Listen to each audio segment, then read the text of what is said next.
ಚಿನ್ನ ಅದ್ಯಾವುದೋ ಊರು ಅಂತ ಹೇಳ್ತಿದ್ಯಲ್ಲ, ಅಲ್ಲೇ ಹೋಗಿ ಕೇಳೋಗು. ಅಲ್ಲೂ ಹೇಳ್ತಾರೆ ಕ್ಲಾಸ್ ಅಂತ ಹುಟ್ಟಿದ್ದು ಕರ್ನಾಟಕದಿಂದ, ಮಾಸ್ ಅಂತ ಹುಟ್ಟಿದ್ದು ಮಂಡ್ಯದಿಂದ ಅಂತ. ಹಾಯ್ ಎಲ್ರಿಗೂ ನಮಸ್ಕಾರ. ನೀವು ನೋಡ್ತಾ ಇದ್ದೀರಾ ನಮ್ಮ KFI. ನಾನು ಆಂಕರ್ ರಂಗನಾಥ್ ಗೌಡ. ಎಲ್ಲರೂ ಜೀವನದಲ್ಲಿ ದೊಡ್ಡ ಮನ್ಸ ಆಗ್ಬೇಕು ಅಂತ ಕನಸನ್ನ ಕಾಣ್ತಾ ಇರ್ತಾರೆ. ಬಟ್ ಆದ್ರೆ ದೊಡ್ಡ ಮನ್ಸ ಹೇಗಾಗೋದು ಅನ್ನೋದನ್ನ ಇವಾಗ ನಮಗೆ ತಿಳಿಸ್ಕೊಡೋದಕ್ಕೆ ಚಿತ್ರತಂಡ ನಮ್ ಜೊತೆಗಿದ್ದಾರೆ. ಯಾರು ಈ ದೊಡ್ಡ ಮನ್ಸ ಅನ್ನೋದನ್ನ ನಾವು ಇವಾಗ ಆ ವ್ಯಕ್ತಿಯನ್ನ ವೆಲ್ಕಮ್ ಮಾಡೋದರ ಮುಖಾಂತರ ನಿಮ್ಗೆ ತಿಳಿಸ್ತೀವಿ.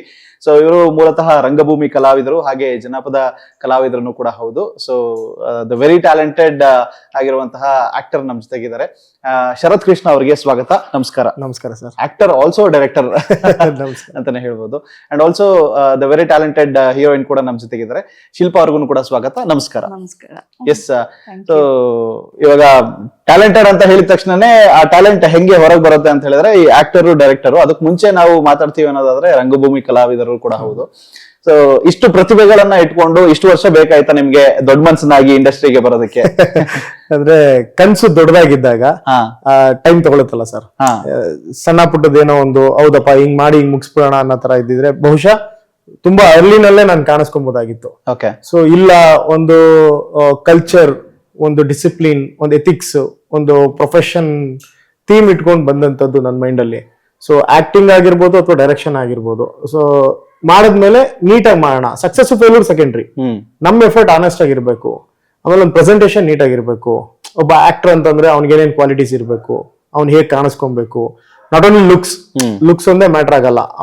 ಅವ್ನ್ ಪರ್ಫಾರ್ಮೆನ್ಸ್ ಆಗಿರ್ಬೋದು, ಅವ್ನ್ ಡೆಡಿಕೇಶನ್ಸ್ ಆಗಿರ್ಬೋದು. ಫೈಟ್ಸ್ ಅಂತ ಬಂದಾಗ ಇವತ್ತಿನ ಅಪ್ಡೇಟೆಡ್ ವರ್ಷನ್ ಅಲ್ಲಿ ನಾವು ನೋಡೋದಾದ್ರೆ ಫೈಟ್ಸ್ ಬೇಕು, ಡ್ಯಾನ್ಸ್ ಮಾಡಬೇಕು, ಲುಕ್ ಮ್ಯಾಟರ್ ಆಗುತ್ತೆ. ಸೊ ಇದನ್ನೆಲ್ಲ ನಾವು ಕ್ಲಿಯರ್ ಆಗಿ ಮಾಡ್ಬೇಕು, ಒಂದು ಕಾನ್ಫಿಡೆನ್ಸ್ ಅಲ್ಲಿ ನೀಟಾಗಿ ಮಾಡ್ಬೇಕು ಅನ್ನೋ ತರನೇ ಪ್ಲಾನ್ ಮಾಡಿದ್ದು. ಡೈರೆಕ್ಷನ್ ಅಂತ ಬಂದಾಗ್ಲೂ ಅಷ್ಟೇ, ನಮ್ಮ ತನ ಬಿಟ್ಟು ನಾವು ಎಲ್ಲೂ ಆಚೆ ಹೋಗ್ಬಾರ್ದು. ಯಾಕಂದ್ರೆ ನಾವ್ ಈಗ ಆಲ್ರೆಡಿ ನೋಡಿದೀವಿ ನಮ್ಮಲ್ಲಿ ಇರುವಂತ ಸ್ಟಾರ್ಸ್ಗಳು ಇವತ್ತು ಇಲ್ಲಿವರೆಗೂ ಯಾವ್ಯಾವೆಲ್ಲ ಸ್ಟಾರ್ಸ್ ಬಂದಿದ್ದಾರೆ, ಅವರೆಲ್ಲ ಕನ್ನಡ ಆಡಿಯನ್ಸ್ಗೆ ಯಾವ ತರ ಸಿನಿಮಾ ಬೇಕೋ ಆ ತರ ಸಿನಿಮಾ ಮಾಡಿನೇ ಬಂದಿರೋದು. ನಾವೆಲ್ಲ ಒಂದ್ ಕಡೆ ತಮಿಳ್ ಅವ್ರ ಫ್ಲೇವರ್ ತಗೊಂಡ್ಬಂದ್ ಮಾಡೋಣ, ತೆಲುಗು ಫ್ಲೇವರ್ ತಂದ್ ಮಾಡೋಣ, ಆ ತರದ್ದೆಲ್ಲ ಯಾವ್ದು ಇಲ್ಲಿ ವರ್ಕ್ ಆಗಿಲ್ಲ. ಆ ತರದ್ ಏನಾರ ವರ್ಕ್ ಆಗಿ ಅವ್ರು ಗೆದ್ದಿದ್ದಾರೆ ಅಂತಂದ್ರೆ ಅಪ್ಪಟ ಕನ್ನಡ ಸಿನಿಮಾ ಮಾಡಿ ಕನ್ನಡ ಆಡಿಯನ್ಸ್ಗೆ ಏನ್ ಬೇಕೋ ಅದನ್ನ ಕೊಟ್ಟಿನೇ ಗೆದ್ದಿರೋದು. ಸೊ ಆ ತರ ಒಂದ್ ಸಿನಿಮಾ ಮಾಡೋಣ ಅಂತೇಳಿ ಇಷ್ಟು ವರ್ಷ ಟೈಮ್ ತಗೊಂಡಿದ್ದು. ಬಟ್ ಇದು ಯಶ್ ಸರ್ ಒಂದು ಮಾತು ಹೇಳಿದ್ರು, ನಾನು ನೆನ್ಪು ಮಾಡ್ಕೊಂತ ಇದ್ದೆ, ನಾವು ಅದನ್ನೇ ಮಾತಾಡ್ತಾ ಇದ್ವಿ. ಹೊಸಬ್ರು ಬರ್ಬೇಕು, ಹೊಸತನ ತರಬೇಕು ಅಂತ. ಹೊಸತನ ತರಬೇಕು ಅನ್ನೋದು ಒಂದ್ ಪಾಯಿಂಟ್ ಆದ್ರೆ, ಒಂದು ಮರ ಚೈನಾದಲ್ಲಿ ಯಾವ್ದೋ ಒಂದು ಬ್ಯಾಂಬೂ ಟ್ರೀ ಒಂದೇ ವರ್ಷಕ್ಕೋ 3 ವರ್ಷಕ್ಕೋ ಬೆಳೆದು ಬಿಡುತ್ತೆ ದೊಡ್ಡದಾಗಿ. ಬಟ್ ಅದೊಂದು ಎಷ್ಟೋ ವರ್ಷ ಒಳಗಡೆ ಬೇರ್ ಬಿಡ್ತಾ ಇರುತ್ತೆ. 3 ವರ್ಷ ಬೇರ್ ಬಿಡ್ತಾ ಇರುತ್ತೆ, ನೀರ್ ಆಗ್ತಾ ಇರ್ಬೇಕು. ಒಂದೇ ವರ್ಷದಲ್ಲಿ ನಿಮ್ಗೆ 60 ಅಡಿ ಬೆಳೆಯುತ್ತೆ ಅಂತ. ಸೊ ಆ ರೀತಿ ಇಷ್ಟು ವರ್ಷ ಬೇರ್ ಬಿಟ್ಕೊಂಡ್ ಬಂದಿದೀವಿ, ಇವಾಗ ಬೆಳೆಯುವಂತ ಕನ್ಸ್ ಕಾಣ್ತಾ ಇದೀವಿ. Nice sir, nice sir. And Shilpa Shivakumar ಅವರು ತುಂಬಾ ಎಕ್ಸೈಟೆಡ್ ಆಗಿರ್ತಾರೆ, ಬಿಕಾಸ್ ನಿಮ್ಮನ್ನ ನೀವು ದೊಡ್ಡ ಪರದೆ ಮೇಲೆ ನೋಡ್ಕೊಬೇಕು ಅಂತ ಬಹಳ ಆಸೆ ಇರುತ್ತೆ. ಆ ಎಕ್ಸೈಟ್ಮೆಂಟ್ ಎಷ್ಟಿದೆ, ಮತ್ತೆ ಯಾವ ರೀತಿಯಾಗಿ ಎಕ್ಸ್ಪೆಕ್ಟೇಷನ್ಸ್ ಗಳಿದೆ ನಿಮಗೆ? ತುಂಬಾ ಇದೆ. ಸ್ಕ್ರೀನ್ ನಲ್ಲಿ ನನ್ನ ನೇಮ್ ನೋಡಿದಾಗ ಆಗೋ ಎಕ್ಸೈಟ್ಮೆಂಟ್, ಗೋಸ್ ಬಂಪ್ಸ್ ಇದೆಲ್ಲ, it feel so wow. So ತುಂಬಾ ಎಕ್ಸೈಟ್ ಆಗಿದ್ದೀನಿ, ಕಾಯ್ತಾ ಇದ್ದೀನಿ ಆ ದಿನಕ್ಕೆ. ಸೊ ನಾವು ನೋಡಿದಾಗ ನಮಗಾಗೋ ಫೀಲು, ಆಡಿಯನ್ಸ್ ಜೊತೆ ಕುತ್ಕೊಂಡು ನೋಡಿದಾಗ ನಮ್ಗಾಗೋ ಫೀಲ್ ಇದೆಲ್ಲ there is very different. Wait ಮಾಡ್ತಾ ಇದ್ದೀನಿ for sure to see with audience ಆ ಎಕ್ಸೈಟ್ಮೆಂಟ್. ಇಲ್ಲ ಅವ್ರು ನನ್ನನ್ನು ನೋಡಿದಾಗ, ಇಲ್ಲ ಸ್ಕ್ರೀನಲ್ಲಿ ನಮ್ಮನ್ನು ನೋಡಿದಾಗ ಆಗಲಿ, ಎಲ್ಲರೂ ನಾನೇ ಅಂತಲ್ಲ, ಪ್ರತಿಯೊಬ್ರು ಎಕ್ಸೈಟ್ ಆಗಿ ಕಾಯ್ತಾ ಇದ್ದಾರೆ ಸ್ಕ್ರೀನ್ ಪ್ರೆಸೆನ್ಸ್ ನ ತೋರ್ಸಕ್ಕೆ ನಮ್ಮ ಜನಗಳಿಗೆ. ಎಸ್. ಅಂಡ್ ಈ ಟೈಟಲ್ ಅಂದ್ರೆ ಈ ಶೀರ್ಷಿಕೆ ಬಗ್ಗೆ ಮಾತಾಡ್ತೀವಿ ಅಂದ್ರೆ, ನಿಜ ಜೀವನಕ್ಕೆ ನಾವು ಈ ಒಂದು ಶೀರ್ಷಿಕೆನ ಕನೆಕ್ಟ್ ಮಾಡ್ಕೊಂಡು ದೊಡ್ಡ ಮನ್ಸ ಆಗ್ಬಿಟ್ಟೆ ಬಿಡಲೇ ನೀನ್ ನನ್ ಮಗ ಫೋನ್ ಎತ್ತಲ್ಲ ಅನ್ನೋ ತರ ತುಂಬಾ ಜನ ಭಯ ಇರುತ್ತೆ. ಸೊ ಈ ತರದ ಒಂದು ಮೂರ್ ಸಿಚುವೇಶನ್ಸ್ ಗಳನ್ನ ನೀವು ಹೇಳ್ತೀರಾ ಅನ್ನೋದಾದ್ರೆ, ನಿಮ್ಮ ಲೈಫ್ ಅಲ್ಲಿ ಈ ತರದ ಒಂದು 3 ಸಿಚುವೇಶನ್ ನ ಈ ಶೀರ್ಷಿಕೆ ಕನೆಕ್ಟ್ ಮಾಡ್ಕೊಂತೀರ ಅನ್ನೋದಾದ್ರೆ? ಇವಾಗ ನನಗದು ಅದ್ರ ಡೆಪ್ತ್ ಗೊತ್ತಾಗ್ತಾ ಇದೆ ನನಗೆ. ಈಗ ಯೂಶಲಿ ನಾವು ಆಕ್ಚುಲಿ ಕ್ರಿಕೆಟ್ ಆಡ್ತಾ ಇರ್ತೀವಿ, ಇಂಡಸ್ಟ್ರಿ ಕ್ರಿಕೆಟ್ ಅಲ್ಲಿ ಒಂದಷ್ಟು ಜನ ಜೊತೆ ಮ್ಯಾಚಸ್ ಆಡ್ಬೇಕಾರೆ ಬಂದಪ್ಪ ದೊಡ್ಡ ಮನುಷ್ಯ ದಾರಿ ಬಿಡ್ರಪ್ಪ ಅವನಿಗೆ ಅಂತ. ಆಮೇಲೆ ಇನ್ನೊಂದಷ್ಟು ಜನ ಫ್ರೆಂಡ್ಸ್ ಇದ್ದವರು, ಮಗ ಇನ್ನ ರಿಲೀಸ್ ಆಗಿಲ್ಲ ಕಣ ಮೂವಿ, ಪ್ರಮೋಷನ್ ಅಲ್ಲಿ ಇದೆಯಾ ಕಣ, ಫೋನ್ ತೆಗಿಯೋ, ಈಗಲೇ ದೊಡ್ಡ ಮನುಷ್ಯ ಆಗ್ಬಿಟ್ಟೆ ನೀನು ಅಂತ ರೇಗಿಸ್ತಾ ಇರ್ತಾರೆ. ಆಮೇಲೆ ಇನ್ನು ತುಂಬಾ ಹಂಬಲ್ ಆಗಿ ತುಂಬಾ ನನ್ನ ಸ್ಟ್ರಗಲ್ ಅಥವಾ ನನ್ನ ಒಂದು ಬ್ಯಾಡ್ ಫೇಸ್ ಅಲ್ಲಿ ನೋಡ್ದವ್ರು, ಮಗ ಖಂಡಿತವಾಗ್ಲೂ ನೀನ್ ಟೈಟ್ಲ್ ತಕ್ಕಂಗೆ ನೀನ್ ದೊಡ್ಡ ಮನುಷ್ಯ ಆಗ್ಬೇಕು ಮಗ ಅಂತಾನು ವಿಶ್ ಮಾಡೋರು ಇದ್ದಾರೆ. ಸೊ ಎಲ್ಲಾ ತರ ಕ್ರೆಡಿಟ್ಸ್ ಬರ್ತಾ ಇದೆ. ನೈಸ್. ಇವಾಗ ಶಿಲ್ಪ ಅವ್ರು ಕನೆಕ್ಟ್ ಮಾಡ್ಕೊಂತಾರೆ. ನಮಗೆಲ್ಲ ದೊಡ್ಡ ಮನುಷ್ಯ ಅಂತ ಹೇಳಕ್ಕಾಗಲ್ಲ, ದೊಡ್ಡ ಮನುಷ್ಯ ಅಂತ ಹೇಳಕ್ಕಾಗಲ್ಲ. ಬಟ್ ದೊಡ್ಡದಾಗಿರೋ ದೊಡ್ಡ ಮನುಷ್ಯ ಅಂತಾನೆ ಹೇಳ್ತಾರೆ. ಬಟ್ ನಾನು ಹೇಳ್ದಂಗೆ ನಾವು ಕೆಲವೊಂದ್ಸಲಿ ನಮ್ಮ ಆಕ್ಟರ್ಸ್ ಲೈಫ್ ಆಗ್ಲಿ, ನಮ್ಮ industry what ever the profession ನಮ್ದು ಏನಿದೆ ಚೂಸ್, ನಾವೆಲ್ಲರಿಗೂ ಟೈಮ್ ಕೊಡಕ್ಕಾಗಲ್ಲ.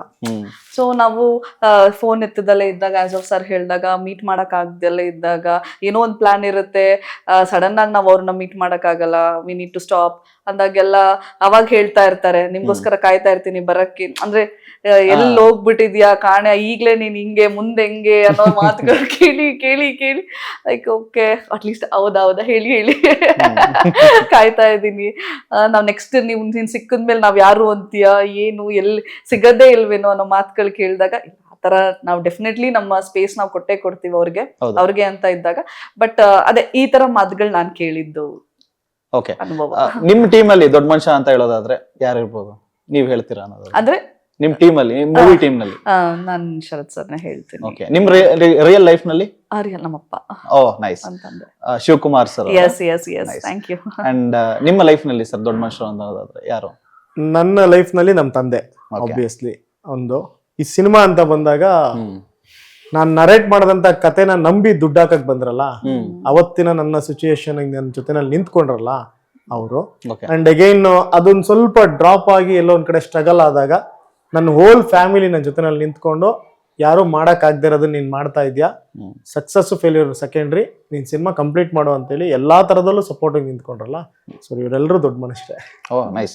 ಅಂಡ್ ಇವಾಗ ದೊಡ್ಡ ಮನುಷ್ಯದ ಒಂದು ಕಾನ್ಸೆಪ್ಟ್ ಅಥವಾ ಲೈಕ್ ಒಂದು ಸ್ಟೋರಿನ ನೀವು ಜನರಿಗೆ ಕನೆಕ್ಟ್ ಆಗೋ ತರ ಹೇಳ್ತೀರ ಅನ್ನೋದಾದ್ರೆ ಏನ್ ಸ್ಟೋರಿ ಇರ್ಬೋದು? ಇವಾಗ ನಿಜ ಜೀವನದಲ್ಲಿ ತುಂಬಾನೇ ಕಮರ್ಷಿಯಲ್ ಮೂವೀಸ್ ಗಳನ್ನ ನೋಡ್ಬಿಟ್ಟಿದೀವಿ ನಾವು ಕನ್ನಡದಲ್ಲಿ, ಬಟ್ ಅದನ್ನ ಹೊರತುಪಡಿಸಿ ನಾವು ದೊಡ್ಡ ಮನುಷ್ಯನಲ್ಲಿ ಏನ್ ಎಕ್ಸ್ಪೆಕ್ಟ್ ಮಾಡ್ಬೋದು ಸರ್? ಅಂದ್ರೆ ಕಮರ್ಷಿಯಲ್ ಎಲಿಮೆಂಟ್ಸ್ ಇದೆ ಇದರಲ್ಲಿ, ಕಮರ್ಷಿಯಲ್ ಎಲಿಮೆಂಟ್ಸ್ ಇಟ್ಕೊಂಡಿದೀವಿ, ಬಟ್ ನಿಮ್ಗೆ ನೀಟ್ ಸ್ಕ್ರೀನ್ ಪ್ಲೇ, ಒಂದು ಪ್ರಾಪರ್ ಸ್ಟೋರಿ, ಒಂದ್ ಒಳ್ಳೆ ಲೈನ್. ಅದು ಏನಂತ ಹೇಳಿದ್ರೆ, ದುಡ್ಡಿದ್ದವನಲ್ಲ ಗುರು ದೊಡ್ಡ ಮನ್ಸ, ದೊಡ್ಡ ಮನ್ಸಿರೋನೆ ದೊಡ್ಡ ಮನ್ಸ. ಆಮೇಲೆ ಯಾವ್ದನ್ನ ನೀವು ಒಳ್ಳೇದನ್ನ ಎಷ್ಟೇ ಮಾಡಿದ್ರು ನಿಮ್ಗೆ ಇವತ್ತದು ಫಲ ಕೊಡಲ್ಲ. ಸೊ ನೀವು ಒಳ್ಳೇದನ್ನ ಮಾಡ್ತಾ ಮಾಡ್ತಾ ಮಾಡ್ತಾ ಮಾಡ್ತಾ ಹೋದಾಗ at the end of the time ನಿಮಗ್ ಬೇಕಾಗಿರುವಂತ ಟೈಮಲ್ಲಿ ಡೆಫಿನೆಟ್ಲಿ ನಿಮ್ಗೆ ಅದು ಫಲವಾಗಿ ಬಂದೇ ಬರುತ್ತೆ ಅನ್ನೋದು ಒಂದು ಸತ್ಯ. ಇದನ್ನ ನಾವು ಹಿರಿಕರು ಹೇಳ್ತಾ ಇರ್ತಾರೆ, ನಮಗೂ ಅನುಭವಗಳಾಗಿರುತ್ತೆ. ಸೊ ಆ ಒಂದು ಪ್ರಾಪರ್ ಥೀಮು ಜೊತೆಗೆ ಒಂದು ಪ್ರಾಪರ್ ಎಂಟರ್ಟೈನ್ಮೆಂಟ್, ಒಂದು ಎಮೋಷನ್ಸ್, ಒಂದು ಫ್ರೆಂಡ್ಶಿಪ್ ವ್ಯಾಲ್ಯೂಸು, ಯಾರ ಜೊತೆಲಾರ ಒಂದು ಕಮಿಟ್ಮೆಂಟ್ ಇಟ್ಕೊಂಡಿರ್ತೀವಿ, ಒಂದು ಲೈಫ್ ಕಮಿಟ್ಮೆಂಟ್ ಕೊಡ್ತೀವಿ ಅಂತ ಹೇಳಿದ್ರೆ ಅದನ್ನ ಹೆಂಗೆ ಉಳಿಸ್ಕೊಂಡು ಹೋಗ್ಬೇಕು. ಎಂಡ್ ಆಫ್ ದ ಡೇ ಇಷ್ಟೆಲ್ಲದ್ರ ಮಧ್ಯೆ ನಮ್ದು ಅಂತ ಒಂದು ಕನ್ಸಿರುತ್ತೆ. ಆ ಕನ್ಸನ್ನ ನಾವು ಎಷ್ಟು ನೀಟಾಗಿ ಸಾರ್ಥಕತೆ ಮಾಡ್ಕೋತೀವಿ ಒಳ್ಳೆ ದಾರಿನಲ್ಲಿ, ಅದನ್ನ ಹೆಂಗೆ ರೀಚ್ ಆಗ್ತೀವಿ ಅನ್ನೋದನ್ನ ನೀಟಾಗಿ ತೋರಿಸಿದೀವಿ ಸರ್. ಓಕೆ. ಅಂಡ್ ಈ ಒಂದು ಶೀರ್ಷಿಕೆ ನಮ್ಮ ಕನ್ನಡ ಚಿತ್ರರಂಗದ ಸ್ಫುರದ್ರೂಪಿ ಹೀರೋ ಆಗಿರುವಂತಹ ದಾದಾ ವಿಷ್ಣುವರ್ಧನ್ ಅವರಿಗೆ ಕೊಟ್ಟಂತಹ ಒಂದು ಶೀರ್ಷಿಕೆ, ನಾರಾಯಣ್ ಸರ್ ಅವರು ಹೇಳಿದಂತಹ ಶೀರ್ಷಿಕೆ, ಬಟ್ ನೀವು ತಗೊಂಡಿದ್ದೀರಾ ಅಂತ ಕೇಳ್ಪಟ್ಟಿದ್ದೀನಿ ನಾನು. ಸೊ ಇದು ಹೇಗೆ ನಿಮಗೆ ಹೊಳಿತು ಅಂಡ್ ಹೇಗೆ ಸಿಕ್ತು ನಿಮ್ಗೆ ಈ ಒಂದು ಟೈಟಲ್? ಸರ್ ನಾನು ಹೇಳಿದ್ನಲ್ಲ, ನಾನು ವೆರಿ ಬಿಗಿನಿಂಗ್ ಅಲ್ಲಿ ಒಂದು ಮೂವಿ ಮಾಡಿದ್ವಿ 2014 ಅಲ್ಲಿ. ಅದು ಕಾರಣಾಂತರಗಳಿಂದ ಅದು ಸ್ಟಾಪ್ ಆಯ್ತು. ಅದಾದ್ಮೇಲೆ ನಮ್ದೇ ಆದಂತ ಒಂದು ಕನ್ಫ್ಯೂಷನ್ಸ್ ಅಲ್ಲಿ ರೂಮಲ್ಲಿ ಕೂತ್ಕೊಂಡು ಮಾತಾಡ್ತಾ ಇದ್ವಿ, ನನ್ನ ಫ್ರೆಂಡ್ಸು ನಾವೆಲ್ಲ ನೆಕ್ಸ್ಟ್ ಏನ್ ಮಾಡ್ಬೇಕು ಯಾರೋ ಅಲ್ಲೆಲ್ಲೋ ಏನೋ ಮಾತಾಡ್ತಾ ಇರ್ಬೇಕಾದ್ರೆ ಅವ್ರು ಏನೋ ಮಾತಾಡಿದಾರೆ, ನನ್ಗದು ದೊಡ್ಡ ಮನ್ಸ ಅಂತ ಕೇಳಿಸಿದ ತಕ್ಷಣ ಏನಂದ್ರಿ ಅರ್ಜುನ್ ಅಂತಂದೆ. ಆವಾಗ ಅವರು, ಸರ್ ಏನು ಇಲ್ಲ, ನಾವೇನೋ ಮಾತಾಡ್ತಾ ಇದ್ವಿ, ದೊಡ್ಡ ಮನ್ಸ ಅಂತ ಕೇಳಿಸ್ತು, ಟೈಟ್ಲು ಚೆನ್ನಾಗಿದೆ ಅರ್ಜುನ್ ಅಂತೇಳಿ ಫಸ್ಟ್ ಟೈಟ್ಲ್ ರಿಜಿಸ್ಟರ್ ಮಾಡ್ಸೋಣ ಅಂತ ಹೋದ್ವಿ. ಅವಾಗ ನಮಗ್ ಗೊತ್ತಾಯ್ತು ಅದು ರೆಹಮಾನ್ ಸರ್ ಅವರ ಪ್ರೊಡಕ್ಷನ್ ಹೌಸ್ ಅಲ್ಲಿ ಇದೆ, ವಿಷ್ಣು ಸರ್ಗೆ ನಾರಾಯಣ್ ಸರ್ ಅದನ್ನ ಡೈರೆಕ್ಟ್ ಮಾಡ್ಬೇಕಾಗಿತ್ತು. ಅವರು ಎಷ್ಟು ವರ್ಷದ ಹಿಂದೆ ಇದು 2017-18 ಅಲ್ಲಿ ನಮ್ಗೆ ಇದು ಟೈಟ್ಲು ವಿಚಾರವಾಗಿ ನಮ್ಗೆ ಗೊತ್ತಾಗಿದ್ದು. ಅದಾದ್ಮೇಲೆ ನಾವು ರ್ಯಾಂಡಮ್ ಆಗಿ ಟ್ರೈ ಮಾಡ್ತಾನೆ ಇದ್ವಿ. ಇನ್ಫ್ಯಾಕ್ಟ್ ಪ್ರೊಡ್ಯೂಸರ್ ಸರ್ ರೆಹಮಾನ್ ಸರ್ನ ಮೀಟ್ ಮಾಡಿ, ಸರ್ ಆತರ ಟೈಟ್ಲ್ ಏನಾರ ಕೊಡ್ಬೋದಾ ಅಂತೆಲ್ಲ ರಿಕ್ವೆಸ್ಟ್ ಮಾಡಿ ಕೇಳ್ಕೊಂಡಿದ್ವಿ. ಅದು ಆಗ್ಲಿಲ್ಲ. ಸೊ ಲಕ್ಕಿಲಿ ನಮ್ಗೆ ಲಾಸ್ಟ್ ಅವರು ಯಾವಾಗ ರಿನ್ಯೂವಲ್ ಮಾಡ್ಲಿಲ್ಲ, ನಾವು ಟಕ್ ಅಂತ ರಿನ್ಯೂವಲ್ ಮಾಡ್ಕೊಂಡು ತಗೊಂಡ್ಬಿಟ್ವಿ ಟೈಟ್ಲ್. ಅದು ಚೆನ್ನಾಗಿ ಖುಷಿ ಆಯ್ತು. ಆಮೇಲೆ ನಾರಾಯಣ್ ಸರ್ ನೋಡಿದ್ರು ಇದು ಪೋಸ್ಟ್ನ, ಈ ಟೈಟ್ಲ್ ಯಾರ್ದು ಗೊತ್ತಾ ಅಂತ ಕೇಳಿದ್ರು. ಅದಕ್ಕೆ ಗೊತ್ತು ಸರ್ ಅಂತಂದೆ. ಅದಕ್ಕೆ ಚೆನ್ನಾಗಿದೆ, ಮಾಡು ಒಳ್ಳೇದಾಗ್ಲಿ ಅಂತ ಹೇಳಿ ಅವರು ಬ್ಲೆಸ್ ಮಾಡಿದ್ರು. ರೆಹಮಾನ್ ಸರ್ ಮಾತಾಡಿದ್ರು. ಆಮೇಲೆ ಇಲ್ಲ ಒಳ್ಳೇದಾಗ್ಲಿ, ಹೊಸಬ್ರು ಮಾಡ್ಬೇಕು, ಆಕ್ಚುಲಿ ಒಳ್ಳೆ ಟೈಟ್ಲ್ ಅದು, ಅದಕ್ಕೆ ನ್ಯಾಯ ಒದಗಿಸಿ ಅಷ್ಟೇ ನಾವು ಹೇಳೋದು, ಚೆನ್ನಾಗಿ ಮಾಡಿ ಅಂತ ಅಂದ್ಬಿಟ್ಟು ಹೇಳಿದ್ರು. Okay. And as a director ಆಗಿ ಅವ್ರನ್ನ ಜಾಸ್ತಿ ನೋಡೋದಕ್ಕೆ ಇಷ್ಟಪಡ್ತೀರಾ ಅಥವಾ ಆಕ್ಟರ್ ಆಗಿ ನೋಡೋದಕ್ಕೆ ಇಷ್ಟಪಡ್ತೀರಾ ನೀವು? ಎಲ್ಲಾ ಕಡೆನೂ ಅದೇ ಹೇಳ್ತಾ ಇರೋದು, ಆಸ್ ಅನ್ ಆಕ್ಟರ್. ಬಿಕಾಸ್ ಅವ್ರ ಡೈಲಾಗ್ ಡೆಲಿವರಿ ಇದೆಯಲ್ಲ, it's not like normal dialogue delivery ಹೇಳ್ಕೊಟ್ಟಂಗೂ ಇಲ್ಲ, ಅವ್ರು ಹೇಗಿದ್ದಾರೋ ಹಾಗೆ ಹೇಳಿದ್ದಾರೆ ಅಂಡ್ ಕನೆಕ್ಟ್ ಆಗುತ್ತೆ. ಸೊ ಮೇನ್ ಡೈಲಾಗ್ ಡೆಲಿವರಿಯಲ್ಲಿ ನನಗೆ ಅದಕ್ಕೆ ಅವ್ರನ್ನ ಆಕ್ಟರ್ ಆಗಿ ನೋಡೋಕೆ ಇಷ್ಟ. ಅಂಡ್ ಫೈಟಿಂಗ್ ಸೀಕ್ವೆನ್ಸ್ ಕೂಡ he has done a great job. ಮತ್ತೆ ಡ್ಯಾನ್ಸ್ ಫಾರ್ಮ್ಸ್ ಕೂಡ he has done very great. So I wish actor ಆಗಿ ಸ್ಟ್ಯಾಂಡ್ ಅಂತ. Okay, thank you. ಅಂದ್ರೆ ಡೈರೆಕ್ಟರ್ ಆಗಿ ಜಾಸ್ತಿ ಕಾಟ ಕೊಟ್ಟಿರ್ತಾರೆ, ಅದಕ್ಕೆ actor ಆಗಿ ನೋಡ್ಬೇಕು ಅಂತ. ಆಕ್ಚುಲಿ ನಮ್ಗೆ ಇವ್ರು ನಮ್ಮ ಇದ್ರೆ ನಮ್ ಸರೌಂಡಿಂಗ್ ಅಲ್ಲಿ ನನ್ಗೆ ಇವ್ರು ಆಕ್ಟರ್ ಡೈರೆಕ್ಟರ್ ನನ್ಗೆ ಗೊತ್ತಾಗ್ತಿರ್ಲಿಲ್ಲ. Okay. ಆಸ್ ಅನ್ ಆಕ್ಟರ್ ಒಬ್ಬ ಆಕ್ಟರ್ ಜೊತೆ ಮಾಡ್ತಾ ಇದ್ದೀನ, ನಾನು ಡೈರೆಕ್ಟರ್ ಜೊತೆ ಮಾಡ್ತಾ ಇದ್ದೀನ ಕೆಲಸ ನನಗೆ ಗೊತ್ತೇ ಆಗ್ತಾ ಇರ್ಲಿಲ್ಲ. ಬಿಕಾಸ್ ಅಲ್ಲಿ ಇಟ್ಸ್ ವೆರಿ ಸಿಂಪಲ್ ಆಗಿತ್ತು ನಮ್ ಕೆಲಸ, ಈಸಿಯಾಗಿ ಮುಗಿತಾ ಇತ್ತು. ಹಿಂಗೆ ಬೆಳಗ್ಗೆ ಹೋಗಿ ರಾತ್ರಿ ಮುಗಿಸ್ಗೆ ಮುಗೀತು, ಈಸಿಯಾಗಿ ಮುಗಿಸ್ತಾ ಇದ್ರು, ಕಾಮ್ ಆಗಿರ್ತಾ ಇದ್ರು, ಕಂಪೋಸ್ಡ್ ಆಗಿರ್ತಿದ್ರು, ಮತ್ತೆ ತುಂಬಾ ಸಿಂಪಲ್ ಆಗಿ ಕೆಲಸ ಮಾಡೋರು. Okay, like you was so humble and kind at set ಅಷ್ಟೇ. ನೈಸ್. ಈಗ ಆಟೋ ಡ್ರೈವರ್ ಅಂತ ಹೇಳಿದ ತಕ್ಷಣ ನಮ್ಮ ಕರ್ನಾಟಕದಲ್ಲಿ ಮೇಜರ್ ನೀವು ಯಾವುದೇ ಒಂದು ಸಿನಿಮಾ ಪ್ರಮೋಷನ್ ತಗೊಂತೀವಿ ಅಂದ್ರೂ ಸ್ಟಾರ್ಟ್ ಆಗೋದೇನೆ ಚಿಕ್ಕ ಆಟೋ ಡ್ರೈವರ್ಸ್ ಗಳಿಂದಾನೇ ಸ್ಟಾರ್ಟ್ ಆಗೋದು. ಸೊ ಈಗ ಮೊನ್ನೆ ತಾನೇ ಒಂದು ಪೋಸ್ಟ್ ನ ನೋಡ್ತಾ ಇದ್ದೆ ನಿಮ್ಮ ಒಂದು ಇನ್ಸ್ಟಾಗ್ರಾಮ್ ಖಾತೆಯಲ್ಲಿ. ಒಬ್ರು ಪೋಸ್ಟರ್ ನ ಹಾಕೊಂಡು ಹೋಗ್ತಾ ಇರೋದನ್ನ ನೀವು ವಿಡಿಯೋ ಮಾಡಿ ಅವ್ರಿಗೆ ಥ್ಯಾಂಕ್ಸ್ ಹೇಳ್ತೀರಾ. ಸೊ ಇಟ್ ಇಸ್ ಲೈಕ್ ಒಂಥರ ಖುಷಿಯ ಮೂಮೆಂಟ್. ನಿಮ್ಮ ಒಂದು ಜವಾಬ್ದಾರಿನ ಅವರು ಕೂಡ ಕ್ಯಾರಿ ಮಾಡ್ತಾರೆ. ಹೌದು. ಅದ್ರ ಬಗ್ಗೆ ಹೇಳ್ತೀರಾ ಸರ್? ಅದು ತುಂಬಾ ಪ್ರೌಡ್ ಫೀಲಿಂಗ್ ಸರ್. ಅದು ಏನಂತ ಹೇಳಿದ್ರೆ ನಾವ್ ಯಾರು ಅಂತ ಅವ್ರಿಗೆ ಗೊತ್ತಿಲ್ಲ, ಅವ್ರು ಯಾರು ಅಂತ ನಮಗ್ ಗೊತ್ತಿಲ್ಲ, ಬಟ್ ಒಂದೇ ಕನೆಕ್ಟಿವಿಟಿ ಇರೋದು ಸಿನಿಮಾ. ಅವ್ರಿಗೆ ಸಿನಿಮಾ ನೋಡೋದು ಅಂದ್ರೆ ಇಷ್ಟ, ನಮಗ್ ಸಿನಿಮಾ ಮಾಡೋದು ಅಂದ್ರೆ ಇಷ್ಟ. ಬಟ್ ಆದ್ರೆ ಅವ್ರಿಗೆ ನಾವು ರೀಚ್ ಮಾಡ್ಬೇಕು ಅಂತಂದಾಗ ತುಂಬಾ ವಿಚಾರಗಳಿದೆ. ಈಗ ಇಂಟರ್ವ್ಯೂಸ್ ಮಾಡ್ತೀವಿ ಈ ತರ, ಆಮೇಲೆ ಪೋಸ್ಟರ್ಸ್, ಪೇಪರ್ ಆಡ್ಸ್, ಆಮೇಲೆ ಸೋಷಿಯಲ್ ಮೀಡಿಯಾ. ಇವತ್ತಿನ ಕಾಲದಕ್ಕೆ ಸೋಷಿಯಲ್ ಮೀಡಿಯಾ ಪ್ರತಿಯೊಂದು ವಿಚಾರನೂ ಇದೆ. ಅದ್ ಬಿಟ್ಟು ನಾವು ಅವ್ರ ಹತ್ರ ಡೈರೆಕ್ಟ್ ಆಗಿ ಹೋದಾಗ, ಆತರ ಡೈರೆಕ್ಟ್ ಆಗಿ ಮಾತಾಡಿಸಿದಾಗ ಅವ್ರ ಖುಷಿ ನಮ್ಗೆ. ಅವ್ರು ನಮ್ಮನ್ನ ಮಾತಾಡ್ಸೋ ವೇ ಹೆಂಗಿತ್ತು ಅಂತ ಹೇಳಿದ್ರೆ, ಓ ಸಾರ್ ನೀವಾ, ಹೌದಾ, ಓ ಸೂಪರ್ ಸಾರ್ ಅಂತಾರಲ್ಲ, ಅದು ನಮ್ಗೇನೋ ಒಂಥರ ಎಕ್ಸೈಟ್ಮೆಂಟ್. ಅದು ತುಂಬಾ ಖುಷಿ ಆಗುತ್ತೆ. ಆಮೇಲೆ ಅವರು ಸಿನಿಮಾನ ಲವ್ ಮಾಡೋ ತರ ಬೇರೆಯವ್ರು ಲವ್ ಮಾಡಕ್ ಸಾಧ್ಯ ಇಲ್ಲ. ಸೊ ಅದು ಸಖತ್ ಖುಷಿ ಕೊಡುತ್ತೆ ಸರ್. ಅಂಡ್ ಆಲ್ಸೋ ಆಟೋ ಅಂತ ವಿಷಯ ಬಂದ್ರೆ ನಮ್ಮ ಇಂಡಸ್ಟ್ರಿಗೆ ನಾವು ಜಾಸ್ತಿ ಕನೆಕ್ಟ್ ಮಾಡೋದು ಶಂಕರಣ್ಣಂಗೆ. ಶಂಕರಣ್ಣ ಮಾಡುವಂತ ಒಂದು ಪಾತ್ರಗಳು ಅಥವಾ ಆ ಒಂದು ಪಾತ್ರಗಳಲ್ಲಿ ಆಟೋ ಡ್ರೈವರ್ಸ್ ಗಳು ಇವತ್ತಿನವರೆಗೂ ಶಂಕರಣ್ಣನ ಒಂದು ಫೋಟೋನ ಪ್ರತಿಯೊಂದು ಆಟೋದಲ್ಲೂ ಕೂಡ ಕ್ಯಾರಿ ಮಾಡ್ತಾರೆ. ಅಂಡ್ ಈ ಚಿತ್ರದಲ್ಲೂ ಕೂಡ ಚಿಕ್ಕದಾದಂತ ಒಂದು ಡೈಲಾಗ್ಸ್ ಗಳಲ್ಲಿ ಶಂಕರಣ್ಣ ಅವರ ಒಂದು ಅವರ ಒಂದು ಪುತ್ಥಳಿ ಆಗಿರ್ಲಿ, ಅಂಡ್ ಅದ್ರ ಜೊತೆಗೆ ಕೆಲವೊಂದು ಡೈಲಾಗ್ಸ್ ಗಳಲ್ಲಿ ಶಂಕರಣ್ಣನ ಬಳಸ್ಕೊಂಡಿರೋದನ್ನೇ ಆಗ್ಲಿ ಬಹಳ ಚೆನ್ನಾಗಿದೆ. ಸೊ ಎಷ್ಟು ಇಂಪಾರ್ಟೆನ್ಸ್ ಇರುತ್ತೆ ನಿಮ್ಗೆ? ಅಂದ್ರೆ ಅದು ಬಳಸ್ಕೊಂಡಿದ್ದು ಅನ್ನೋದಕ್ಕಿಂತ ನಾವು ಅವ್ರಿಗೆ ಕೊಡ್ತಾರಂತ ರೆಸ್ಪೆಕ್ಟ್. ಯಾಕೆಂತಂದ್ರೆ ಇವತ್ತಿನ ತರ ನಮ್ಗೆ ಈಸಿ ಟಚ್ ಇರ್ಲಿಲ್ಲ, ಎಲ್ಲಾ ಕಡೆನೂ ಈಸಿಯಾಗಿ ಹೋಗಿ ಅವರು ರೀಚ್ ಆಗೋ ತರ ಎಲ್ಲ ಇರ್ಲಿಲ್ಲ. ಅವತ್ತಿನ ದಿನದಲ್ಲೇ ಒಂದು ಆಟೋ ಡ್ರೈವರ್ ಅಂತ ತಗೊಂಡು ಆಟೋ ಡ್ರೈವರ್ ಕ್ಯಾರೆಕ್ಟರ್ನ ಅಷ್ಟು ನೀಟಾಗಿ ಪ್ರೆಸೆಂಟ್ ಮಾಡಿ ಅಲ್ಲಿಂದ ಇಲ್ಲಿವರೆಗೂ ಒಂದು ಲೆಗಸಿನ್ ಬಿಲ್ಡ್ ಮಾಡಿಕೊಟ್ರು. ಅವತ್ತು ಅವ್ರು ಹಾಕೊಟ್ಟಿರೋದು ಇವತ್ತಿಗೂ ಆಟೋ ಡ್ರೈವರ್ ಅವ್ರನ್ನ ಕ್ಯಾರಿ ಮಾಡ್ತಾರೆ ಅಂತಂದ್ರೆ ಅದು ಸಿಂಪಲ್ ವರ್ಡ್ ಅಲ್ಲ. ಯಾಕೆ ನಾವು ಕ್ಯಾರಿ ಮಾಡ್ಬೇಕು, ಅವ್ರೇನೋ ಸಿನಿಮಾ ಮಾಡಿದ್ರು ಆತರ ಬರ್ಲಿಲ್ಲ, ಎಮೋಷನಲಿ ತಗೊಂಡು ಕನೆಕ್ಟ್ ಆಗಿರೋದು.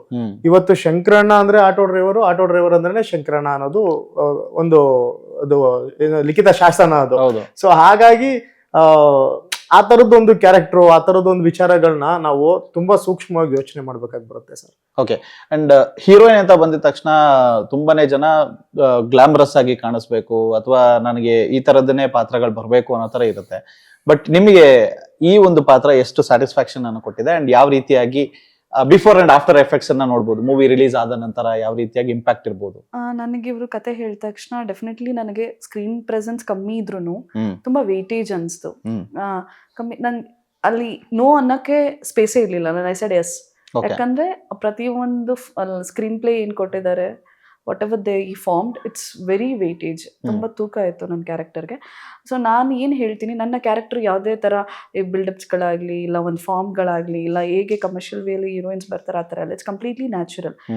ನನ್ನ ಥರ ತುಂಬ ಹುಡುಗಿರಿರ್ತಾರೆ ನನ್ನ ಸುತ್ತ. ಆ ಥರ ಒಂದು ಓಮ್ಲಿ ಗರ್ಲ್ ಆಗಿ ಒಂದು ಅಕ್ಕಪಕ್ಕ ನಡೆಯುವಂಥ ಕತೆ, ಒಂದು ಹೆಣ್ಣು ಹುಡುಗಿ ಯಾರೇ ಆಗಿರಲಿ ಅವರಲ್ಲಿ ನಡೆಯೋ ಒಂದು ಚಿಕ್ಕ ಲವ್ ಸ್ಟೋರಿನ ಫಾರ್ಮ್ ಮಾಡಿ ಕೊಟ್ಟಿದ್ದಾರೆ. ಆ್ಯಂಡ್ ಜನ ಇವತ್ತು ನಾನು ಸ್ಕ್ರೀನ್ ಪ್ಲೇ ನಾನು ಏನು ಆ್ಯಕ್ಟ್ ಮಾಡಿದ್ದೀನಿ ಅವತ್ತು ನನಗೆ ಗೊತ್ತಾಗಲಿಲ್ಲ ವಾಟ್ ಐ ಹ್ಯಾವ್ ಡನ್ ಅನ್ನೋದು. I just pour my emotions or feelings or towards that. But ನಾನು ಸ್ಕ್ರೀನ್ ನೋಡಿದಾಗ ಗೊತ್ತಾಯ್ತು, ಓ ಇದು ಕತೆ ಅಂತ. ಸೊ ಈ ಶಾರ್ಟ್ ಫಿಲ್ಮ್ಸ್ ನ ಮಾಡಿದೀರಾ ಅಂಡ್ ಆಲ್ಸೋ ಸೀರಿಯಲ್ಸ್ ಗಳನ್ನ ಮಾಡಿದೀರಾ. ಇಲ್ಲಿವರೆಗೂ ಆಲ್ಮೋಸ್ಟ್ 7 to 8 ಸೀರಿಯಲ್ಸ್ ಅಲ್ಲಿ ಆಕ್ಟ್ ಮಾಡಿದೀರಾ. ಬಟ್ ಈ ಚಿತ್ರ ನಿಮಗೆ ಬಹಳಷ್ಟು ಸ್ಪೆಷಲ್ ಆಗಿರುತ್ತೆ. ಅಂಡ್ ಮನೆಯಲ್ಲಿ ಯಾವ ರೀತಿಯಾದಂತ ಒಂದು ರೆಸ್ಪಾನ್ಸ್ ಇತ್ತು, ನೀವು ಒಂದು ಸಿನಿಮಾನ ಮಾಡ್ತಾ ಇದೀನಿ ಅಂತ ಹೇಳಿದ್ರು? ಡೆಫಿನೆಟ್ ನಾನು ಕೆಲಸ ಮಾಡಿದ್ದೀನಿ ಅಂತ ಗೊತ್ತಿತ್ತು. ಬಿಕಾಸ್ ನಾನು ಆಸ್ ಅ ಸೀರಿಯಲ್ ಆ್ಯಕ್ಟರ್ ಅಂದಾಗ ನಾನು ಶೂಟ್ ಮಾಡ್ತಾನೇ ಇರ್ತೀನಿ ಅನ್ನೋದು ತಲೆಯಲ್ಲಿದೆ. ಬಟ್ ಸಿನಿಮಾ ಮಾಡಿದ್ದೀನಿ ಅನ್ನೋದಿತ್ತು. ಬಟ್ ಅವ್ರಿಗೆ ಇವಾಗ ದೊಡ್ಡ ಮನುಷ್ಯ ಅನ್ನೋದು ಅವ್ರಿಗೆ ದೊಡ್ಡದಾಗಿ ಕಾಣ್ತಾ ಇದೆ. ಕೆಲಸ ಮಾಡ್ತಿದ್ದೀನಿ ಹೌದು, ಬಟ್ ಅವ್ರಿಗೆ ಈಗ ಸೌಂಡ್ ಆಗ್ದಾಗಲಿ, ಮಾತುಗಳಾಗ್ಲಿ, ಪ್ರಮೋಷನ್ಸ್ ಆಗಲಿ, ರಿಲೀಸ್ ಟೈಮ್ ಆಗಲಿ, ಅವ್ರಿಗೆ ಏನೋ ಒಂಥರ ದೊಡ್ಡದಾಗಿ ಫೀಲ್ ಆಗ್ತಿದೆ. ಓ ರಿಲೀಸ್ ಆಗ್ತಿದೆ, ಯಾವಾಗ ಆಗ್ತಿದೆ ಅನ್ನೋದು ಕಾಯ್ತಾ ಇದ್ದಾರೆ ಕೂಡ. ಓಕೆ. ಅಂಡ್ ಸಾಂಗ್ ಶೂಟಿಂಗ್ ಬಗ್ಗೆ ಮಾತಾಡ್ಬೇಕು ಸರ್. ಸಾಂಗ್ ತುಂಬಾ ಬ್ಯೂಟಿಫುಲ್ ಆಗಿ ಕೊರಿಯೋಗ್ರಾಫ್ ಆಗಿದೆ ಅಂಡ್ ತುಂಬಾ ನೀಟ್ ಆಗಿ ಕಾಣಿಸ್ತಾ ಇದೆ ನೋಡ್ಬೇಕು ಅಂತ ಹೇಳಿದಾಗ. ಲೊಕೇಶನ್ ಬಗ್ಗೆ ಹೇಳ್ಬೇಕು ಅಂದ್ರೆ ನೀವೇ ಹೇಳಿದ್ರೆ ಚೆನ್ನಾಗಿರುತ್ತೆ. Thank you sir. First of all song ಇಷ್ಟಪಟ್ರಿ, ಬ್ಯೂಟಿಫುಲ್ ಆಗಿದೆ ಅಂತ ಹೇಳಿದ್ರೆ ತುಂಬಾ ಥ್ಯಾಂಕ್ಸ್. ಅದೇ ಲೊಕೇಶನ್ಸು ಕಚ್ ಭುಜ್ ಅಂತ ಹೇಳಿ ಒಂದು ಅಹಮದಾಬಾದ್ ಅಲ್ಲಿ ಶೂಟ್ ಮಾಡಿದ್ ನಾವು. ಅಹಮದಾಬಾದ್ ಇಂದ ಒಂದು 7 hours ಜರ್ನಿ ಆಗುತ್ತೆ ಕಚ್ ಭುಜ್ ಅಂತ. ಸೊ ಅದು ಆಲ್ಮೋಸ್ಟ್ ಇಂಡಿಯಾ ಪಾಕಿಸ್ತಾನ್ ಬಾರ್ಡರ್ ಅಲ್ಲಿ ನಾವು ಶೂಟ್ ಮಾಡಿರೋದು ಅದು. ಸೊ ಅದು ಫುಲ್ ಕೆಳಗಡೆ ಸುಮಾರು ಜನಕ್ಕೆ ಕನ್ಫ್ಯೂಷನ್ಸ್ ಏನಂತಂದ್ರೆ ಅದು ಸಿ ಅನ್ನೋದು ಅಥವಾ ನೀರ್ ಕಾಣಿಸ್ತಾ ಇದೆ ಅಂದಾಗ ಎಲ್ಲ ಅನ್ಕೊಳ್ಳೋದು. ಬಟ್ ಅದು ಪ್ಯೂರ್ಲಿ ಸಾಲ್ಟ್. ಅದು ವೈಟ್ ಅಂತ ಏನ್ ವೈಟ್ ಪ್ಯಾಚಸ್ ನಾವು ಅಂದ್ರೆ ಕೆಳಗಡೆ ವೈಟ್ ಸ್ಯಾಂಡ್ ಅಂತ ಏನ್ ನೋಡ್ತಾ ಇದೀವಿ ಅದು ಪ್ಯೂರ್ಲಿ ಸಾಲ್ಟ್. ಅದು ಆ ಸಾಲ್ಟ್ ಅದ್ರ ಜೊತೆಗೆ ಅದು ಬೆಳಿಗ್ಗೆ ಹೊತ್ತು ನಿಮ್ಗೆ ತುಂಬಾ ಚಳಿ ಇರುತ್ತೆ. 8 o'clock ವರ್ಗುನು ಚಳಿ ಇರುತ್ತೆ. 8 ಇಂದ ಸ್ಟಾರ್ಟ್ ಆದ್ರೆ ನಿಮ್ಗೆ 4:30-5 ವರ್ಗುನು ನೀವು ನಿಲ್ಲಕ್ಕಾಗಲ್ಲ, ಅಷ್ಟು ಬಿಸಿಲಿರುತ್ತೆ. ಚಾನ್ಸೇ ಇಲ್ಲ. ನೀವು ಕೊಡೆ ಹಿಡ್ಕೊಂಡು ನಿಂತ್ಕೊಂತೀನಿ ಅಂತಾನು ಸ್ವೆಟ್ ಆಗ್ತಾ ಇರ್ತೀರಾ, ಅಥವಾ AC ಹಾಕೊಂಡು ಕರಲ್ಲಿ ಕುತ್ಕೊಂಡು ಸ್ವೆಟ್ ಆಗ್ತಾ ಇರ್ತೀರಾ. ಆ ಗ್ಯಾರಂಟಿ ನಾನು ಕೊಡ್ತೀನಿ. ಯಾಕಂದ್ರೆ ಒಂದೇ ಒಂದು ಗಿಡ ಇಲ್ಲ ನಿಮ್ಗೆ, ಒಂದೇ ಒಂದು ಗಿಡ ಇಲ್ಲ, ಒಂದು ನೆರಳು ಅನ್ನೋದಕ್ಕೆ ಒಂದೇ ಏನು ಇಲ್ಲ. ನೀವೇ ಏನಾರು ಛತ್ರಿ ಹಿಡ್ಕೊಂಡು ನಿಂತ್ಕೊಂಡ್ರೆ ಆ ನೆರಳು ಕಾಣುತ್ತೆ, ಬಿಟ್ರೆ ಇನ್ನೇನಿಲ್ಲ. ಅಗೇನ್ ಅಲ್ಲಿವರೆಗೂ ಅಷ್ಟು ಬಿಸಿಲಿರುತ್ತೆ. 5 o'clock ಆಗ್ತಿದಂಗೆನೆ ನಿಮ್ಗೆ ಮತ್ತೆ ಊಟಿ ಚಳಿ ಬಂದ್ಬಿಡುತ್ತೆ. ಸಿಕ್ಕಾಬಡೆ ಚಳಿ. ನೀವು ಒಂದ್ 2-3 ಬ್ಲಾಂಕೆಟ್ ಹಾಕೊಬೇಕು ನೀವು, ಅಷ್ಟು ಚಳಿ ಇರುತ್ತೆ. ಸೊ ಅಲ್ಲಿ ಶೂಟ್ ಮಾಡಿದ್ದು ಒಳ್ಳೆ ಎಕ್ಸ್ಪೀರಿಯನ್ಸ್ ಸರ್. ನೋಡಿ ಅನ್ಕೊಂತ ಇರ್ತಾರೆ ನನಗೆ ಮಿಸ್ ಆಯ್ತು, ಅಲ್ಲಿ ಹೋಗ್ಬೇಕಾಗಿತ್ತು ಅಂತ. ನಾನು ಮಿಸ್ಸಿಗೆನೆ ಪ್ರಮೋಟ್ ಮಾಡಿದಾಗ ಎಲ್ಲ ಕಡೆ ಹೇಳ್ಕೊಂಡು ಸಾಂಗ್ ನ. ಬಿಕಾಸ್ ನನಗೆ ಸಾಂಗ್ ಕೇಳಲಿಲ್ಲ, ಲೊಕೇಶನ್ ನೋಡಿಲ್ಲ, ವಾಟ್ ಎವರ್ ನನಗದು ಏನೂ ಗೊತ್ತಿರ್ಲಿಲ್ಲ. ನನಗೆ ಯಾವಾಗ ಲಾಂಚ್ ಟೈಮಲ್ಲಿ ಆಡಿಯೋ ಲಾಂಚ್ ಆಯ್ತು, I felt like I missed it. I wish one day I'll get like this. ಅಂತ ಅದೇ ಕೇಳ್ತೆ ನಾನೇನ್ ಮಾಡಿದ್ದೆ ನಿಮ್ಗೆ. ಬಟ್ ಆ ಸಿಚುವೇಶನ್ ಹೀರೋಯಿನ್ ಜೊತೆಲಿ ಇದ್ದಿದ್ದು, ಫಸ್ಟ್ ಹೀರೋಯಿನ್ ಜೊತೆಲಿ ಇತ್ತಲ್ಲ, ಡೈರೆಕ್ಟರ್ ನೀವೇ ಅಲ್ವಾ, ಇಬ್ರು ಹೀರೋಯಿನ್ ಅಲ್ಲ ಅದೇನಾಗ್ಬಿಡುತ್ತೆ ಅಂದ್ರೆ ಸರ್ ಸೆಲ್ಫಿಶ್ ಆಗೋಗುತ್ತೆ. ಕತೆಗೆ ಏನ್ ಬೇಕು ಅದನ್ನ ಮಾಡ್ಕೊಂಡು ಹೋಗಿದ್ವಿ ನಾವು. ಸೊ ಇವ್ರನ್ನ ಬೇಕಂದ್ರೆ ನೆಕ್ಸ್ಟ್ ಸಿನಿಮಾದಲ್ಲಿ ಪ್ಲಾನ್ ಮಾಡಿ ಕರ್ಕೊಂಡು ಹೋಗಿ ಶೂಟ್ ಮಾಡ್ಕೊಂಡ್ ಬರ್ಬೋದು. ನೈಸ್. ಓಕೆ ಸರ್, ರೆಕಾರ್ಡ್ ಆಗಿದೆ, ಪ್ರೂಫ್ ಇರುತ್ತೆ ನಮಗೆ. ಅಂಡ್ ಮೂವಿಯಲ್ಲಿ ಇನ್ನೂ ಹಲವಾರು ಕಲಾವಿದರು ಕೂಡ ಇದ್ದಾರೆ. ಲೈಕ್ ಹುಲಿ ಕಾರ್ತಿಕ್ ಮತ್ತೆ ರಾಜು ಸರ್, ಅವರು ಎಲ್ಲರೂ ಇರೋದ್ರಿಂದ ಇವಾಗ ನಿಮಗೆ ಕೆಲವೊಂದು ಎಕ್ಸ್ಪೀರಿಯನ್ಸ್ ಕಲಾವಿದರನ್ನ ಹಾಕೊಂಡಿರೋದ್ರಿಂದ ಟಾಸ್ಕ್ ನಿಮಗೆ ಈಸಿ ಆಗುತ್ತೆ ಅನ್ನೋ ತರ ಏನಾದ್ರು ಅನಿಸ್ತಾ ಹೇಗೆ ಅಂತ ಹೊಸಬ್ರಿಗಿಂತ? ಇಲ್ಲ, ನಾವು ಅದೇ ನೀವು ಹೇಳ್ದಾಗೆ ತುಂಬಾ ಜಾಸ್ತಿ ಹೊಸಬ್ರು ಕೂಡಿರೋಂಥ ಸಿನಿಮಾ ಇದು. ಅದ್ರ ಜೊತೆಗೆ ಅವರು ಕೂಡ ಒಂದು ಏನು ಕ್ಯಾರೆಕ್ಟರ್ ಮಾಡಿದಾಗ ಎಕ್ಸ್ಪೀರಿಯನ್ಸ್ ಆರ್ಟಿಸ್ಟ್ ಆಗಿ ಅವ್ರು ನಮ್ಗೆ ಯಾವುದು ಆ ಫೀಲೇ ಕೊಡ್ಲಿಲ್ಲ. ನಾವು ಒಂದು ಆಲ್ರೆಡಿ ಎಕ್ಸ್ಪೀರಿಯನ್ಸ್ ಇರೋರು, ನಾವು ಆ ತರ ಕೆಲಸ ಮಾಡಿ ಬಂದಿರೋರು, ನಮ್ಗೆ ಈ ತರ ಬೇಕು, ನೀವೆಲ್ಲ ಹೊಸಬ್ರು ಅನ್ನೋ ತರ ಡಿಫ್ರೆನ್ಶಿಯೇಟ್ ಇರ್ಲಿಲ್ಲ ನಮ್ಮಿಬ್ರ ಮಧ್ಯೆ. ಅವ್ರು ಬಂದಾಗ್ಲೂ ಅವ್ರು ಅದೇ ಖುಷಿ ಪಟ್ಟಿದ್ದು. ತುಂಬಾ ಡೆಡಿಕೇಟೆಡ್ ಆಗಿ ಮಾಡ್ತಾ ಇದ್ದೀರಾ ಸಿನಿಮಾನ, ಹೊಸಬಾ ಅಂತ ಅನ್ನಿಸ್ತಾ ಇಲ್ಲ ನಮ್ಗೆ, ತುಂಬಾ ನೀಟಾಗಿ ಮಾಡ್ಕೊಂಡು ಹೋಗ್ತಾ ಇದ್ದೀರಾ. ಬಾಲರಾಜ್ ವಡಿ ಸರ್ ಇನ್ಫ್ಯಾಕ್ಟ್ ನನಗೆ ಕ್ಲೈಮ್ಯಾಕ್ಸ್ ಮುಗಿದ ಮೇಲೆ ಒಂದು ಮಾತು ಹೇಳ್ಬಿಟ್ಟು ಹೋದ್ರು, ಶರತ್ ನೀವೇನೂ ತಲೆ ಕೆಡಿಸ್ಕೊಂಬಿಡಿ, ಈ ಸಿನಿಮಾ ನಿಮ್ಗೆ ನಾನು ಮನಸ್ಫೂರ್ತಿಯಾಗಿ ಹೇಳ್ತಾ ಇದ್ದೀನಿ, ಏನೋ ಒಂದು ಒಳ್ಳೇದಾಗುತ್ತೆ ನಿಮ್ಗೆ. ನೆಗೆಟಿವ್ ಯೋಚನೆ ಇಟ್ಕೊಳಕ್ ಹೋಗ್ಬೇಡಿ. ಯಾಕಂದ್ರೆ ಥ್ರೂಔಟ್ ಸಿನಿಮಾ ನಾನು ನೋಡ್ಕೊಂಡ್ ಬಂದಿದ್ದೀನಿ. ನಿಮ್ಗೆ ಎಲ್ಲಿ ಏನೇನ್ ಬೇಕು ಅದನ್ನ ನೀಟಾಗಿ ಮಾಡಿದೀರಾ, ಎಲ್ಲಿ ಯಾವ ತರ ಶೂಟ್ ಮಾಡ್ಬೇಕು, ಒಂದೊಂದ್ ದಿನ ಒಂದೊಂದು ಪ್ಯಾಟರ್ನ್ ಅಲ್ಲಿ ಶೂಟ್ ಮಾಡ್ತಾ ಇದ್ದೀರಾ ನೀವು. ನಾನು ಅದೇ ಅನ್ಕೊಂತಾ ಇದ್ದೆ, ಏನಪ್ಪಾ ಈ ಹುಡುಗ ಈ ವಯಸ್ಸಿಗೆ ಇಷ್ಟೆಲ್ಲ ಮಾಡ್ತಾ ಇದ್ದಾನಲ್ಲ ಅಂತ. ತುಂಬಾ ಚೆನ್ನಾಗಿ ಮಾಡ್ತಾ ಇದೀರ ಅಂತ. ಆಮೇಲೆ ಮೇನ್ ಆಗಿ ಹುಲಿ ಕಾರ್ತಿಕ್ ಅವರಾಗಿರ್ಬೋದು, ಯಾಕಂದ್ರೆ ಬಾಲರಾಜ್ ವಾಡಿ ಸರ್ ಅವಾಗ ಅವ್ರ ಕ್ಯಾರೆಕ್ಟರ್ ಇದ್ದಾಗ ಬಂದು ಹೋಗ್ತಾ ಇದ್ರು. ಬಟ್ ಹುಲಿ ಕಾರ್ತಿಕ್ ಅವ್ರು ಏನ್ ಮಾಡಿದ್ರು, ರೆಗ್ಯುಲರ್ ಥ್ರೂಔಟ್ ದಿ ಸಿನಿಮಾ ಇರೋದ್ರಿಂದ ಹುಲಿ ಕಾರ್ತಿಕ್ ಸರ್ ಕಂಪ್ಲೀಟ್ ಆಗಿದ್ರು. ಅವರು ಅಷ್ಟೇ, ಅವರು ಯಾವುದೇ ಒಂದು ಏನಂತ ಹೇಳ್ತಾರೆ, ಒಂದು ಆಟಿಟ್ಯೂಡ್ ಇಲ್ಲದೆ, ಏನು ಇಲ್ಲದೆ, ನಮ್ಮಲ್ಲಿ ಒಬ್ಬರಾಗಿ ಅವ್ರು ಕಂಫರ್ಟಬಲ್ ಝೋನ್ ಕ್ರಿಯೇಟ್ ಮಾಡಿಕೊಟ್ಟು, ಯಾವುದು ಒಂದು ಎಕ್ಸ್ಪೆಕ್ಟೇಷನ್ಸ್ ಇಂದ ನೀಟಾಗಿ ಮಾಡಿಕೊಟ್ರು. ಎಲ್ಲ ಕಂಫರ್ಟಬಲ್ ಆಗಿತ್ತು, ಯಾವುದು ಅಂತ ಟೆನ್ಷನ್ಸ್ ಏನಿರ್ಲಿಲ್ಲ. ಓಕೆ, ಇವಾಗ ಸಿನಿಮಾದಲ್ಲಿ ಬರುವಂತ ಒಂದು ಡೈಲಾಗ್ ನಲ್ಲಿ ನಾವು ಶಂಕರಣ್ಣನ ನೋಡ್ತೀವಿ, ಕೇಳಿಸ್ಕೊಂತೀವಿ ಶಂಕರಣ್ಣನ ಬಗ್ಗೆ, ಅಂಡ್ ಆಲ್ಸೋ ದರ್ಶನ್ ಸರ್ ಬಗ್ಗೆ ಕೇಳಿಸ್ಕೊಂತೀವಿ. ದರ್ಶನ್ ಸರ್ ಕೂಡ ಸಾರಥಿ ಚಿತ್ರ ಮಾಡಿದ್ರು. ಅದಾದ ನಂತರ ಲಕ್ ಕೂಡ ಚೇಂಜ್ ಆಯ್ತು ಅಂಡ್ ಆ ಮೂವಿ ಕೂಡ ಅದ್ಭುತವಾಗಿತ್ತು. ಸೊ ಶಂಕರಣ್ಣನು ಕೂಡ ಆಟೋ ಡ್ರೈವರ್ಸ್ ಗಳಿಗೆ ಕನೆಕ್ಟ್ ಆಗಿದ್ದು, ಅಂಡ್ ನೀವು ಕೂಡ ಇದರಲ್ಲಿ ಆಟೋ ಡ್ರೈವರ್ ಅನ್ನೋ ಕ್ಯಾರೆಕ್ಟರ್ನ ಮಾಡ್ತಾ ಇದ್ದೀರಾ. ಸೊ ದರ್ಶನ್ ಸರ್ ಬಗ್ಗೆ ಹೇಳಿರೋದಕ್ಕೂ ಮತ್ತೆ ನಿಮ್ಮ ಒಂದು ಅಭಿಮಾನಕ್ಕೂ ಯಾವ ರೀತಿಯಾದಂತ ಸಂಬಂಧ ಇದೆ? ಅಂದ್ರೆ ಸರ್, ಒಂದು ಆನೆಸ್ಟ್ ಅಭಿಮಾನ ಅದು. ಯಾವುದೇ ರೀತಿ ಎಕ್ಸ್ಪೆಕ್ಟೇಷನ್ಸ್ ಇಲ್ಲದೆ ಅನ್ಬೋದು, 1000 ಜನ ಹೇಳ್ಬೋದು ಈಗ ಅವ್ರ ನೇಮ್ ತಗೊಂಡಿರೋದೇ ಬಕೆಟ್ ಹಿಡಿತಾ ಇರೋದು, ಅವ್ರ ಫ್ಯಾನ್ಸ್ ಗಳನ್ನ ಇದ್ ಮಾಡ್ಬಿಡೋದಕ್ಕೆ, ಆಮೇಲೆ ಇವ್ರಿಗೆ ಸಪೋರ್ಟ್ ಬೇಕು ಆ ತರದ್ದೆಲ್ಲ 100% ನಾನು ಕನ್ನಡ ಕಲಾಭಿಮಾನಿಗಳು ಯಾರ್ಯಾರು ಇದಾರೆ, not only Darshan sir fans, all over Kannada industry ಯಾರ್ಯಾರು ಫ್ಯಾನ್ಸ್ ಇದ್ದಾರೆ ಅವ್ರೆಲ್ಲರ ಹತ್ರನು ಬೇಡ್ತಾ ಇದೀನಿ ನಾನು ಪ್ರೀತಿ ಕೊಡಿ ಅಂತ. ಬಟ್ ನನ್ಗೆ ದರ್ಶನ್ ಸರ್ ಮೇಲೆ ಇರೋದು ಆನೆಸ್ಟ್ ಅಭಿಮಾನ. ಏನಂತ ಹೇಳಿದ್ರೆ ಅವರು ಕನ್ನಡ ಇಂಡಸ್ಟ್ರಿಗೆ ಆ ಒಂದು ಗ್ರೋತ್ಗೆ ಎಷ್ಟೆಲ್ಲ ಸಪೋರ್ಟ್ ಮಾಡಿ ಕೆಲಸ ಮಾಡ್ತಾ ಬಂದ್ರು, ಆಮೇಲೆ ಎಂತೆಂತ ಹೊಸಬ್ರಿಗೆಲ್ಲ ಎಷ್ಟು ಸಪೋರ್ಟ್ ಮಾಡ್ತಾ ಬಂದ್ರು. ಯಾರೇ ಹೋಗಿ ಕೇಳಿದ್ರು ಅವ್ರಿಗೆ ಆಡಿಯೋ ಲಾಂಚ್ ಮಾಡ್ಕೊಡೋದಾಗಿರ್ಬೋದು, ಅವ್ರಿಗಿರೋಂತ ಒಂದು ಸ್ಟಾರ್ಡಮ್, ಅವ್ರಿಗಿರೋಂತ ಒಂದು ಕ್ರೇಜ್ ಅಲ್ಲಿ ಜಸ್ಟ್ ಅವ್ರು ಬಂದು ಹೋಗ್ತಾರೆ ಅಂತ ಅನ್ನೋದೇನೋ ಒಂದು ಅದ್ಭುತ. ಅದಕ್ಕೆ ಆತರ ಒಂದು ಸಪೋರ್ಟಿಂಗ್ ಸಿಸ್ಟಮ್, ಆತರ ಒಂದು ವ್ಯಕ್ತಿತ್ವ, ಆತರ ಒಂದು ಕ್ವಾಲಿಟೀಸು, ಆಮೇಲೆ ಅವ್ರಿಗಿರೋಂಥ ಕನ್ಸನ್ನು ಸಿನಿಮಾಗಳ ಮೇಲೆ, ಹೊಸ ಹೀರೋಗಳ ಮೇಲೆ, ಹೊಸ ಡೈರೆಕ್ಟರ್ಗಳ ಮೇಲೆ ಅವ್ರಿಗಿರೋಂಥ ಒಂದು ಕನ್ಸನ್ನು ಒಳ್ಳೆ ಸಿನಿಮಾ ಮಾಡಬೇಕು, ಒಳ್ಳೊಳ್ಳೆ ರೀತಿನಲ್ಲಿ ಸಿನಿಮಾ ಮಾಡಬೇಕು, ಜನಗಳಿಗೆ ಇಷ್ಟ ಆಗುವಂಥ ಸಿನಿಮಾ ಮಾಡಬೇಕು, ಅದಕ್ಕೆ ಏನ್ ಬೇಕೋ ನಾನು ಸಪೋರ್ಟ್ ಮಾಡ್ತೀನಿ ಅಂತ ಅನ್ನೋದು. ಸಿನಿಮಾ ಬಿಟ್ಟು ಹೊರಗಡೆ ಆಗೋದಾದ್ರೆ ಒಂದು ಪ್ರಾಣಿ ಪಕ್ಷಿಗಳಿಗೆ ಅವ್ರಿಗೆ ಅವ್ರ ಮೇಲೆ ಇರೋಂಥ ಒಂದು ಪ್ರೀತಿ ಆಗಿರ್ಬೋದು. ಸೊ ಇದೆಲ್ಲ ನೋಡಿದಾಗ ಆ ವ್ಯಕ್ತಿ ಮೇಲೆ ಗೌರವ ಜಾಸ್ತಿ ಆಗ್ತಾ ಆಗ್ತಾ ಆಗ್ತಾ ಹೋಗಿ ಇದೊಂದು ಆನೆಸ್ಟ್ ಅಭಿಮಾನ ಸರ್. ಇದಕ್ಕೆ ಯಾವುದೇ ಟ್ಯಾಗ್ ಲೈನ್ ಬೇಡ. ಓಕೆ.